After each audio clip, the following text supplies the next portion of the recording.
माता के नाम से गुड़ की 7 टुकड़े कर लीजिए। गुड़ की जो बट्टी होती है उसके 7 टुकड़े कर लीजिए। और धूमावती माता के नाम से जहां पर गौरी और शंकर दोनों विराजमान हो, गौरी और शंकर का मंदिर यदि आप दर्शन करेंगे तो शंकर भगवान का जहां शिवलिंग हो और शिवलिंग के साथ में पार्वती जी शंकर के साथ नीचे ही बैठी हो, सामने दीवार पर या ऊंचाई पर ना। आप शिवलिंग होता है जो जमीन पर ही रहता है, जिसको गौरी शंकर कहते हैं हमारे। तो गौरी शंकर का स्मरण कर कर, उमा महेश का स्मरण कर कर, जो शिवलिंग जमीन पर हो और पार्वती जी भी जमीन पर ही स्थापित, गौरी शंकर का स्मरण कर कर शुक्रवार के दिन शंकर भगवान पर प्रदोष काल में समय के शाम के समय पर सूर्य अस्त के कुछ ही क्षण में वो गुड़ की तिलियां आप शंकर भगवान को चढ़ा दीजिए और गौरी माता का स्मरण कर कर उसको उठाकर ले आइए। जिस दिन उठाकर लेकर आए, शनिवार, रविवार, सोमवार, मंगलवार, ऐसे 7 दिन लगातार दरवाजे के बाहर उसी शिव मंदिर के द्वार पर बैठकर आप वो गुड़ की डली को खा लीजिए। महाराज, जिंदगी में कभी घबराहट नहीं हो सकती, सिर दर्द नहीं हो सकता, बेचैनी नहीं हो सकती और पसीना नहीं आ सकता घबराहट के कारण। रात तक सो आनंदमय। पर गौरी शंकर होना चाहिए, गौरी शंकर का स्मरण, और गौरी शंकर का स्मरण कर कर जो सुख पाया वो जीवन। कृपा करो माँ, शंकर भगवान को प्रकट करो। पार्वती जी की जब बार बार स्तुति करी गई तब माता ने अपने नासिका के धूम्र से नासिका एक धुआं प्रकट कर कर भगवान शिव को प्रकट कर दिया। शिव जी का नाम धूम्रपान हो गया और माता पार्वती का नाम धूमावती हो गया। बोल धूमावती माता की जय। पार्वती जी का नाम धूमावती हो गया। भारत की भूमि पर 2 जगह पर धूमावती का मंदिर है। एक जबलपुर के पास में धूमा गांव में। मांग में सिंदूर नहीं रहता धूमावती माता के। कई लोग हमसे कहते हैं गुरुजी ये बताओ, रुद्राक्ष की माला के साथ में क्या तुलसी की माला पहन सकते हैं? गुरुजी ये बताओ, क्या तुलसी की माला के साथ में रुद्राक्ष धारण कर सकते हैं? तो हम उनसे पूछें, पहले तो ये बताओ कि कौन सी पुराण में लिखा है कि तुलसी पहनो तो रुद्राक्ष मत पहनो, रुद्राक्ष पहनो तो तुलसी मत पहनो। पहले तो वो पुराण लेकर आओ।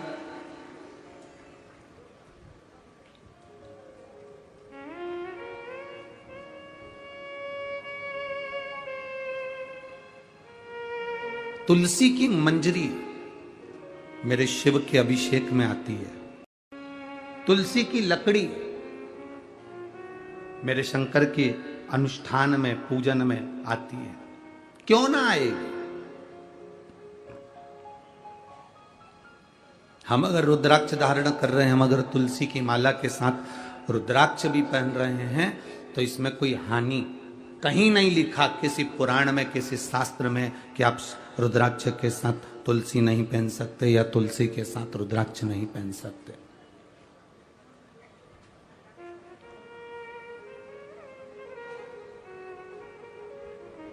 तुलसी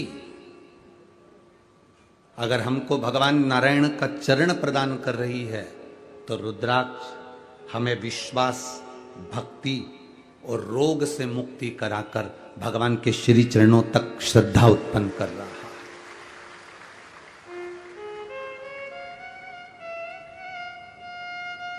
यहां जितनी कई माताएं कहती हैं क्या स्त्री रुद्राक्ष पहन सकती है? क्यों ना पहने।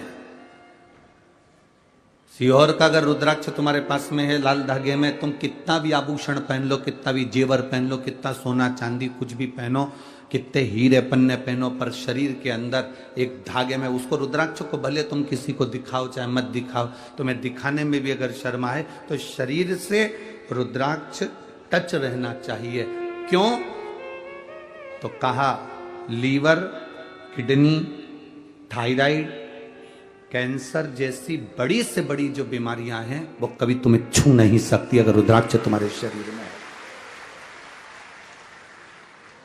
एक रुद्राक्ष का जल, एक रुद्राक्ष का पानी जिंदगी की सार्थकता देता है। मांग में सिंदूर नहीं रहता धूमावती माता के। कभी अगर आप दतिया जाएं तो धूमावती माता की दर्शन कर सकते हैं। कभी आप जबलपुर के पास में जाएं धूमा गांव तो मां धूमावती माता का दर्शन कर सकते हैं। धूमावती माता, तुम अपने पति को थोड़े समय के लिए निगल गई थी तो तुम बेदब्य स्वरूप में आ गई, पर धूमावती शिव जी कहते हैं ध्रुमावती, तूने अपने बच्चों के कल्याण के लिए मुझे निगला था, इसलिए मैं तुझे वर देता हूं, तेरा दर्शन करने वाला दुनिया में कभी हार नहीं सकता, विजय प्राप्त करता है। भारत की भूमि के जितने राजनेता हैं, भारत की भूमि के जितने सत्ताधिपति हैं, भारत की भूमि पर जितने जितने ये राजनेता होते हैं, ये कहीं ना कहीं जब विजय प्राप्त करना होती है तो ध्रुमावती माता का स्मरण करते हैं। पीताम्बर पीठ जाते हैं, दतिया जाते हैं, ध्रुमावती माता के यहाँ जबलपुर पहुंच जाते हैं, धुमा गांव। तो अपने बच्चों के लिए मुझे निकल गई थी, अपने बच्चों का कल्याण करने के लिए। तो मां पार्वती जी से शिव जी ने कहा, भले तू वेदव्य स्वरूप में ध्रुमावती बनकर रहेगी, पर जो तेरा दर्शन करने आएगा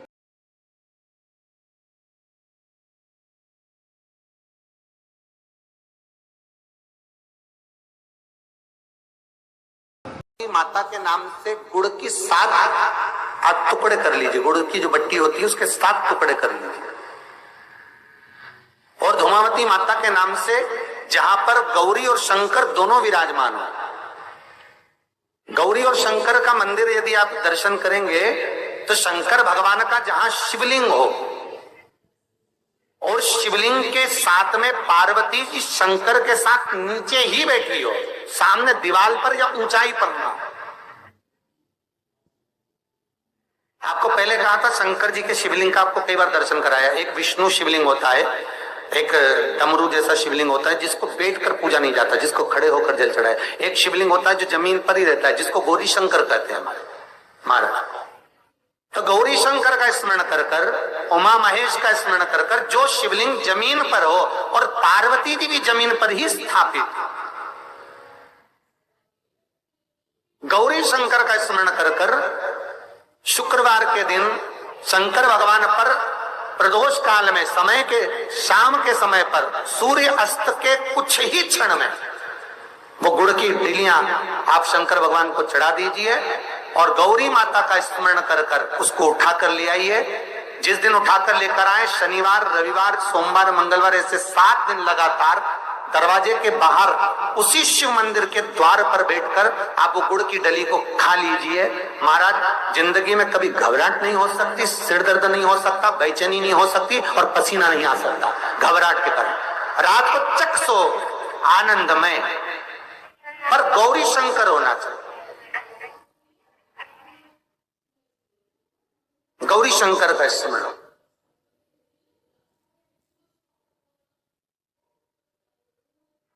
और गौरी शंकर का स्मरण कर कर जो सुख पाया, वो जीवन का आनंद पाया। महाराज, हमारे यहाँ तो आज भी नियम है, जब लड़की की शादी होती है तो जगत जननी के मंदिर में उसको लेकर जाते हैं। स्वयं पार्वती जी, स्वयं पार्वती के मंदिर में स्वयं सीता मैया गई है, स्वयं रुक्मणी मैया गई है। क्यों? क्योंकि वो गौरी से सुहाग मांगती है। गौरी माता अखंड सौभाग्य देती है, साथ में सुख और समृद्धि भी प्रदान करती है।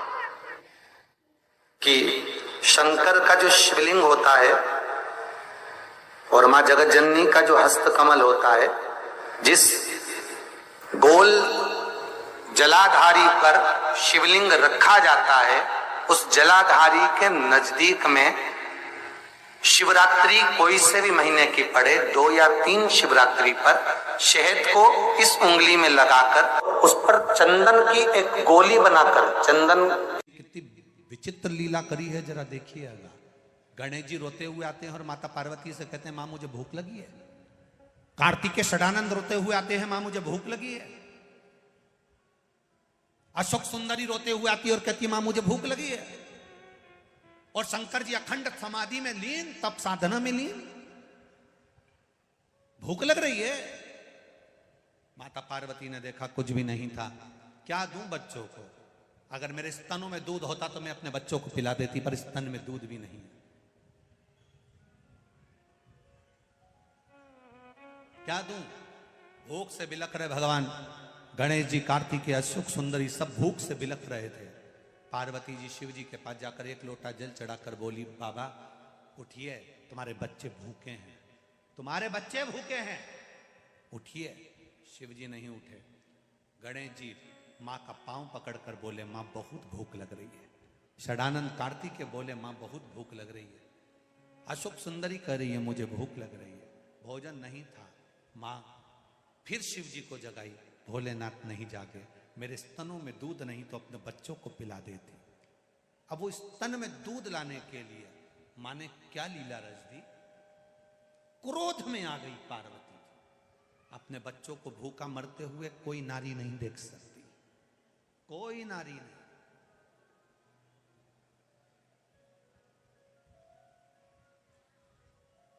कौन नारी देखेगी?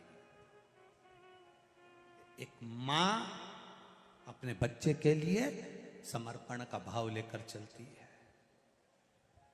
देखा मेरे बच्चे भूखे, स्तन में दूध नहीं। पार्वती जी को क्रोध आया, शंकर जी को उठा लिया, उठाकर मुंह में धरकर निगल गई। स्तन से दूध बहने लगा, बच्चों को पिलाने लगी। हाहाकार मच गया, साबधूर। शिव जी को पार्वती जी निगल गई, शिव जी नहीं, शिव जी नहीं, शिव जी नहीं। देवताओं ने आराधना करी, मां कृपा करो, मां प्रकट करो महादेव को। शंकर जी को धुएं के रूप में अपनी नासिका से महादेव को प्रकट कर दिया। शिव जी का नाम ध्रुमवान हो गया और पार्वती का नाम ध्रुमावती हो गया।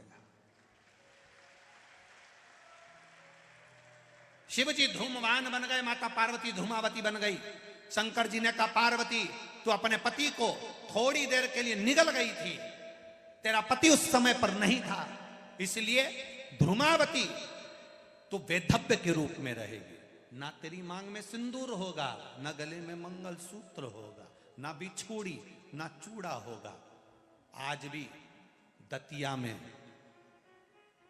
पीताम्बरा धाम में मां धूमावती के मंदिर है। मां धूमावती का अगर आप दर्शन करने जाओगे तो मां सौभाग्यवती नारी को अंदर नहीं जाने दिया जाता, पर्दे में बंद रहती है, 16 श्रृंगार नहीं करती। मां वैधव्य के रूप में रहती है। ना मांग में सिंदूर है, ना नाक में लौंग